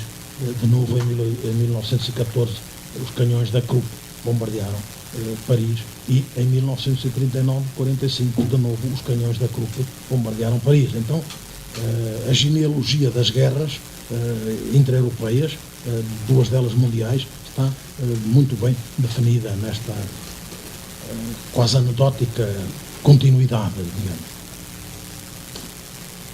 Ora bom, nesta conjuntura particularmente desgraçada para a França e para os interesses liderantes que acabaram com esta derrota e com esta humilhação, os trabalhadores movimentaram-se. Através do Conselho Geral da AIT, Marx fez impor uma orientação no sentido que os trabalhadores deviam evitar qualquer tentativa revolucionária e, pelo contrário, deveriam aproveitar a liberdade republicana para proceder metodicamente à sua própria organização de classe. Mas não foi isso o que a história ditou e em março, como sabem, instalou um movimento revolucionário em Paris que proclamou a Comuna de Paris, que viria a durar 72 dias até 28 de maio de 1871. Foi um novo forma de poder político, sem separação de poderes. No Conselho Geral da Comuna, 25 já eram operários, que mostra que a classe operária estava a subir, e a Comuna viria a proclamar objetivos, uns de puramente tributários do ideário democrático, separação do Estado da Igreja, instituição da instrução laica obrigatória e gratuita, de novo, em insistência nesta ideia, o caráter eletivo, responsável e revogável dos servidores públicos, incluindo os juízes, e outras medidas já de caráter socialista ou socializante, em nome da ideia de construir, portanto, uma sociedade nova, com base numa economia nova e num novo tipo de Estado. De todo modo, os dirigentes da Comuna não se enganavam de que a tarefa não era fácil. Trabalhadores, não vos enganeis, proclamava-se no manifesto do Conselho Geral da Comuna. É a grande luta. A luta entre o parasitismo e o trabalho, entre a exploração e a produção. Seguiram-se a dissolução do Exército Permanente e a sua substituição pela Guarda Nacional, base, digamos, cuja base eram operários, portanto, umas novas forças armadas, a ideia de construir um novo Estado, um novo poder, com novos objetivos. Entregaram-se aos sindicatos a tarefa de reunir, digamos, fazer a estatística dos ateliês abandonados para os entregar, digamos, aos próprios trabalhadores. Em maio foi apresentada a proposta de expropriar, mediante indemnização, os grandes ateliês dos monopolistas. Bom, era este o trilho da Comuna, que chegou ao fim, mais uma vez, através da intervenção militar do Exército, agora comandada pelo general MacMahon. Foram, para além dos que morreram nas refregas, foram fuzilados sumariamente, depois do combate, mais de 25 mil trabalhadores. 40 mil foram parar às prisões e cerca de 20 mil foram condenados à prisão e ao degredo. Foi proclamada então o estado de sítio, que durou até 1876. Portanto, a guerra continuou, a guerra não abrandou.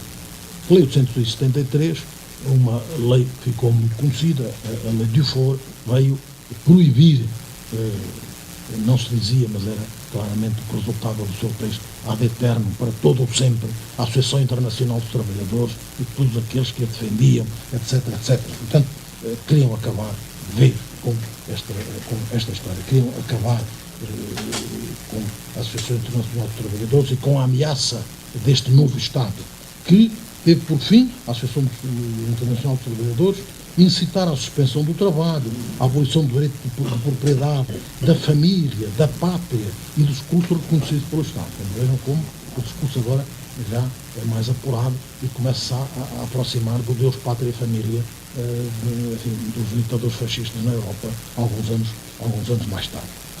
Com esta referência à Comuna, encerraria, digamos, a referência a este momento alto das revoluções burguesas e, portanto, os movimentos que levaram à instalação do capitalismo e à sua afirmação como modo de produção autónomo e dominante. E a história do capitalismo, de alguma forma, poderíamos dizer, começa agora, começa a partir daqui, porque o capitalismo, digamos, assumiu o controle da economia e a burguesia assumiu o controle do Estado, agora de modo esmagadoramente dominante. O capitalismo passou por várias formas que traduzem, por um lado, a evolução das suas próprias estruturas económicas, com a concentração das empresas, a centralização do capital, e formas que, na passagem, sobretudo, do capitalismo monopolista para o capitalismo monopolista de Estado, representam uma diferente modo de articulação entre a instância económica e a instância política. Portanto, a passagem do capitalismo de concorrência para o capitalismo monopolista foi marcada essencialmente por uma diferente forma de organização, digamos, da estrutura económica, com a concentração das empresas e a centralização do capital. A passagem para a forma contemporânea do capitalismo, se quisermos, o capitalismo monopolista de Estado, depois direi esta expressão, enfim, não é inocente, tem uma matriz, mas enfim, diremos um pouco sobre isso, marca também, para além da continuidade do processo de concentração e centralização, marca também um diferente modo de articulação da estrutura económica com a estrutura política. Quer dizer, o Estado passa a intervir não apenas esporadicamente, mas sistematicamente na economia, transformando a economia num objeto político, um objeto, digamos, da luta política e incluindo entre as tarefas do Estado. Dizia-lhes há pouco que o capitalismo surgiu na base de capitalismos nacionais, por isso, digamos, o capitalismo ganhou terreno nos Estados Unidos depois da unificação do país, depois da vitória, digamos, da burguesia do Norte na guerra civil. Ganhou forma e desenvolveu-se em França a partir exatamente da unificação do mercado interno, como há pouco dizia, mais ou menos por volta de 1795. No Reino Unido, por volta de 1800, com a criação do Reino Unido, digamos, e o abatimento dos poderes no país de Gales e na Escócia. Em 1816 na Prússia, em 1824 na Suécia e Noruega, em 1834 constituía-se o Zollverein entre os Estados alemães, que é o Zollverein.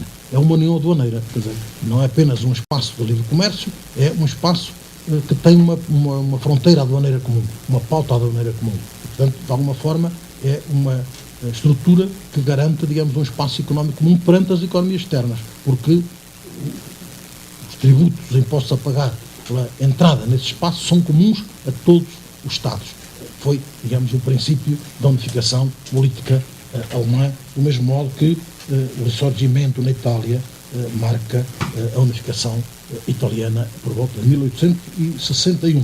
Aqui estamos, portanto, com os capitalismos nacionais a poder, digamos, servir de base de sustentação do capitalismo em cada um deles. E o capitalismo surgiu como capitalismo de concorrência. Bom, não vale a pena eu gastar latim a definir o capitalismo de concorrência, é o capitalismo de pequenas empresas, de uma multidão de pequenas empresas, todas elas com poder equivalente, quer umas perante as outras, quer perante o próprio Estado, em que o Estado, exatamente por isso, não precisava de intervir regularmente, porque bastava definir as regras do jogo, deixar o jogo continuar, e só quando houvesse conflitos, digamos, quando houvesse algum acidente no trânsito dos interesses económicos, é que o Estado intervinha. É o período do État gendarme ou do Estado de Polícia Sinaleiro. A verdade, porém, é que, digamos, as concessões do Estado estavam bem definidas e, pelos filósofos do século XVIII, pelos fisiocratas e pelo Adam Smith, para além de John Locke e Hobbes e Rousseau e toda essa gente, mas, enfim, como eu me tenho dedicado, tenho gasto o meu tempo a estudar alguns economistas e, portanto, dentro da história das ideias económicas, é sobre isso, mais do que propriamente sobre o filósofo, porque isso há quem saiba muito mais do que eu iria, digamos, tentar mostrar como é que se foi desenhando a concepção do Estado, que desembocou no Estado de Direito Liberal. E os fisiocratas que partiram exatamente da ideia de ordem natural. Há uma ordem natural que é uma ordem física. E desta ordem natural, regulada por leis naturais, que são leis divinas, fazem parte os homens e as suas relações. E é aqui, nesta ordem natural, que é constituído o Estado, e é dentro desta ordem natural que nós temos que entender o Estado. Os fisiocratas foram defensores do laissez-faire, laissez-passer, mas não foram propriamente liberais em matéria política. Eles defendiam, no fundo, un bon despote, quer dizer, uma espécie de despotismo esclarecido. Sendo certo que eles partiam da ideia de que o primeiro direito é o direito de propriedade, a propriedade era identificada com o droit de jouir, com a liberté de jouir, e a propriedade era identificada como o direito exclusivo, que não pertencia a mais ninguém. Eles começaram por definir o novo direito de propriedade burguês, que não era uma propriedade imperfeita, como uma propriedade feudal, era agora uma propriedade perfeita, absoluta e exclusiva. O proprietário, e só ele, ninguém mais do que ele, tem o direito de usar e abusar, de fazer o que entender do objeto da sua propriedade. E este direito de propriedade é considerado, portanto, esta plena propriedade é considerado o primeiro de todos os direitos e de todos os deveres recíprocos que os homens devem ter entre eles, pelo que não pode haver direito onde não existe propriedade. Eliminem o direito de propriedade e não ficam quaisquer direitos, escreve um dos mais brilhantes discípulos de François Quesnay, Mercier de la Rivière. A estrutura social assenta para os fisiocratas, e transcrevo Turgot, na grande distinção, a única fundada na natureza entre duas classes, a dos proprietários de terras e a dos não proprietários. Portanto, vejam, não é no Capital que vem esta distinção pela primeira vez. Vem aqui e vem no Adam Smith. A sociedade constitui-se essencialmente por duas classes, a dos proprietários das terras e a dos não proprietários, porque nesta conjuntura a propriedade da terra era a propriedade que contava, era a propriedade fundamental para controlar a economia na França rural do século XVIII. Sublinhando Turgot que a distinção entre elas radica nos seus interesses e, por conseguinte, nos seus direitos diferentes relativamente à legislação, à administração da justiça e da política, à contribuição para as despesas públicas e ao emprego. Portanto, digamos, é uma distinção, esta distinção entre classes, que tem por base a propriedade dos meios de produção, a terra e os avanços, na designação dos próprios fisiocratas. Os avanços são os adiantamentos, são os investimentos, se quiserem, porque o investimento é aquilo que se adianta ao processo produtivo, são as matérias-primas, ou são as sementes, no caso da agricultura, e os alimentos dos trabalhadores.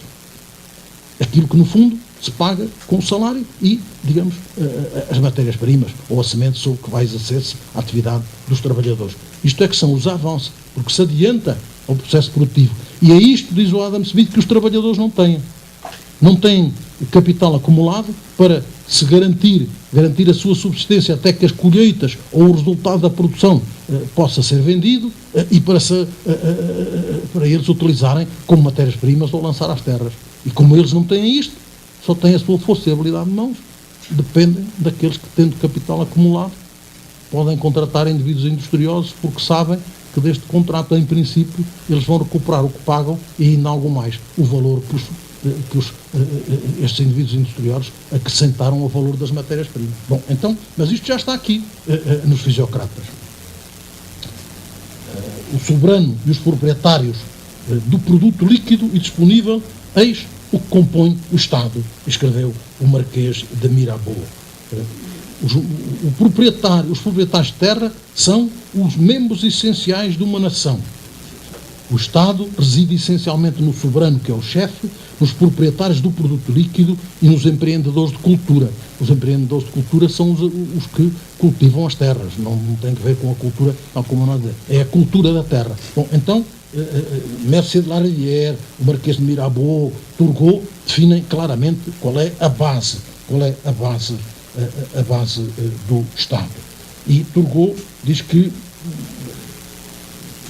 acima de tudo, o Estado deve ser um Estado ao serviço da propriedade, porque só os proprietários estão verdadeiramente enraizados na sociedade e verdadeiramente interessados na prossecução dos objetivos da ordem natural. Vejam esta ideia, estar enraizados na sociedade. Só os proprietários. Os outros não têm raiz na sociedade. Têm tantos interesses na vida do país como os estrangeiros.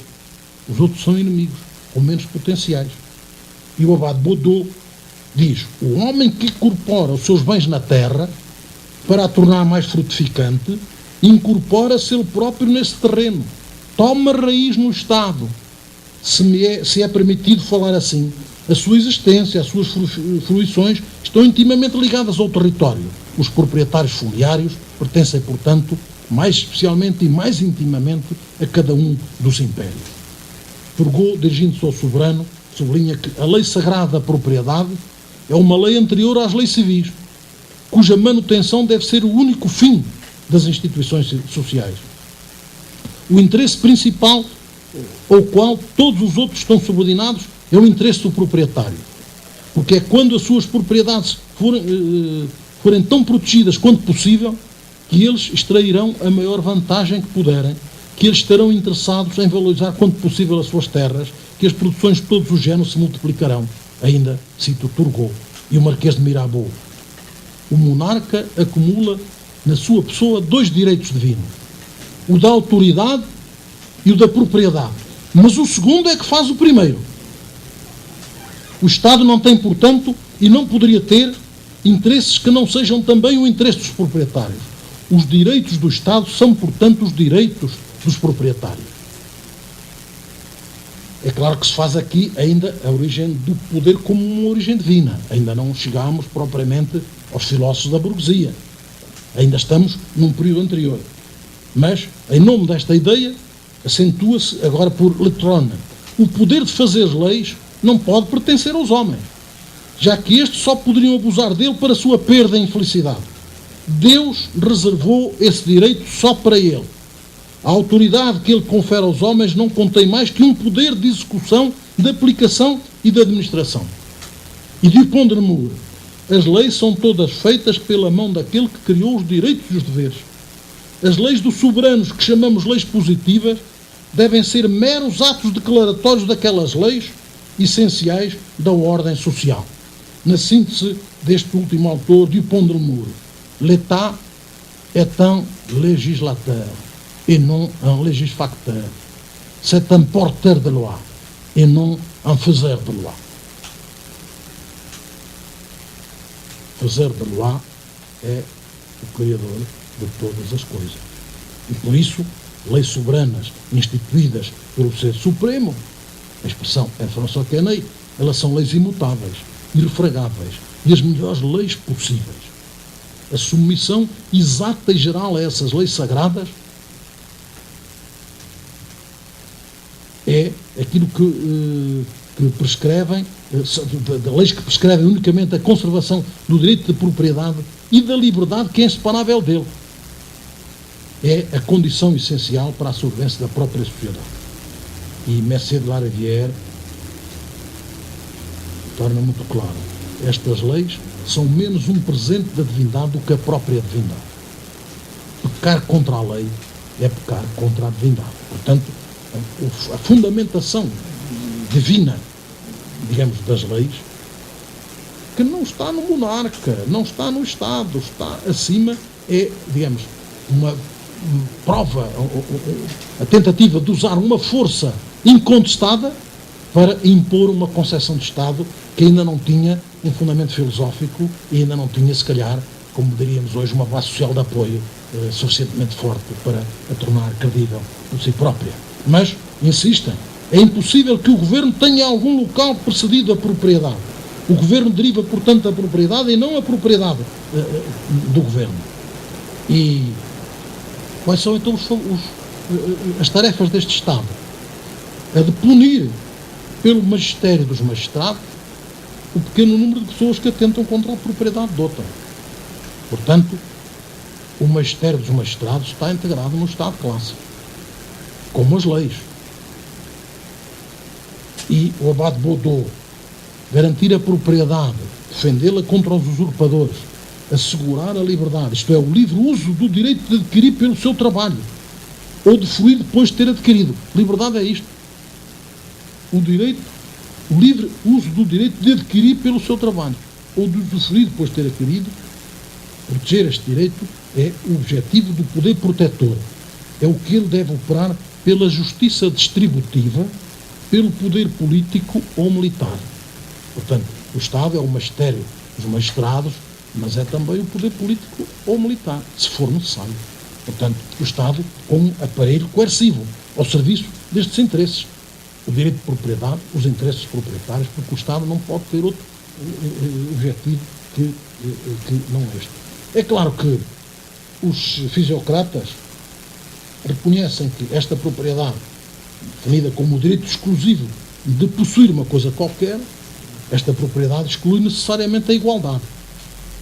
E a diferença entre ricos e pobres torna-se cada dia mais marcada, escreve Messier de la Rivière. Mas ele mesmo censura aqueles que se queixam da desigualdade, porque não veem que ela está na ordem da justiça. Quenei, o grande patriarca, o grande Deus Quenei para os fisiocratas, lembra que a desigualdade do direito natural não admite justo nem injusto no seu princípio. O Hayek viria dizer que o mercado não admite justo nem injusto. Está para além do justo e do injusto. Que a palavra justiça devia ser excluída do vocabulário dos economistas. Estes ainda falavam da ordem natural. O mercado viria a fazer parte da ordem natural a partir de Adam Smith e de toda a escola científica, digamos, da economia política. Mercier de la Rivière. O justo absoluto é uma justiça por essência. Uma justiça que assenta de tal modo na natureza das coisas que seria necessário que elas deixassem de ser o que são para que esta justiça deixasse de ser o que ela é. O justo absoluto pode ser definido como uma ordem de direitos e de deveres que são de uma necessidade física e, por conseguinte, absoluta. Assim, o injusto absoluto é tudo o que se revela contrário a esta ordem. O que é de uma necessidade absoluta é também de uma justiça absoluta. Compreende-se o que quis dizer Quenei quando escreveu Chez nous, pour nous, tout est physique. Et le moral, Anderly. Portanto, esta ordem natural é uma ordem física. O justo e o injusto está lá. Fora dela, só há injustiça. A justiça não existe fora da ordem natural, porque é a ordem criada por Deus. Bom, então, aqui está como esta ordem assenta nas leis divinas, criada por Deus, e tem que ser uma ordem justa. No plano da economia, já o sabemos, os fisiocratas vieram exatamente dizer que o Estado devia separar-se à parte da economia, embora ainda reconhecessem ao Estado, atribuição ao Estado, o encargo de pôr de pé as infraestruturas indispensáveis ao bom funcionamento da economia, a construção e manutenção de grandes vias de circulação, a uniformização do sistema de pesos e medidas, a organização de um aparelho judiciário que assegure o reconhecimento dos contratos. Vejam a certeza como elemento fundamental da nova ordem burguesa. A certeza que o direito deve garantir, porque sem um direito não há a garantia de cumprimento dos contratos. E sem a garantia de cumprimento dos contratos não há a confiança necessária para desenrolar-se a vida económica em condições de liberdade, de cada um fazer aquilo que entende. Portanto, a função do Estado, escreve Dupont de Nemours, é de não impedir o bem que se realiza por si próprio. Pas trop gouverner, laissez-les faire, escreveu o mesmo Dupont de Nemours. E, claro que esta ideia encontra a sua tradução última na famosa apóstrofe do Turgot. Faites ce que vous voudrez, vós proprietários. Enrichissez-vous par le travail et par l'épargne. De novo, a reforma e a teologia da reforma. Bom, esta foi, digamos, a contribuição dos fisiocratas para a construção do figurino do Estado, do perfil do Estado. E como vê, algumas destas propostas tiveram tradução imediata na Revolução Francesa. Uniformizar sistemas de pesos e medidas, unificar o mercado interno. Bom, tudo isto estava, portanto, ganho, adquirido entre os filósofos, entre os economistas, que eram filósofos. O François Quesnay era médico de profissão, foi o médico da famosa Madame de Pompadour. Bom, então, ele era médico. Os outros eram filósofos, o Mercier de la Rivière, o Mirabeau, toda esta gente, o Dupont de Nemours, eram filósofos que se ocupavam das questões da economia, porque eram questões fundamentais para o entendimento da situação e da vida, das condições de vida no seu país. Esta tarefa, em termos, digamos, dos fundadores da ciência económica, veio a ganhar uma expressão mais teórica, mais clara, porventura, com o Adam Smith. Como já estamos no meio-dia, eu acho que, apesar de tudo, consegui recuperar algum do terreno perdido. Então, não vos maço mais hoje, e na próxima semana entraremos aqui pelo Adam Smith, pelo Estado de Direito Liberal, pela sua caracterização, E depois avançaremos aí pela história gloriosa do nosso glorioso capitalismo. Muito obrigado.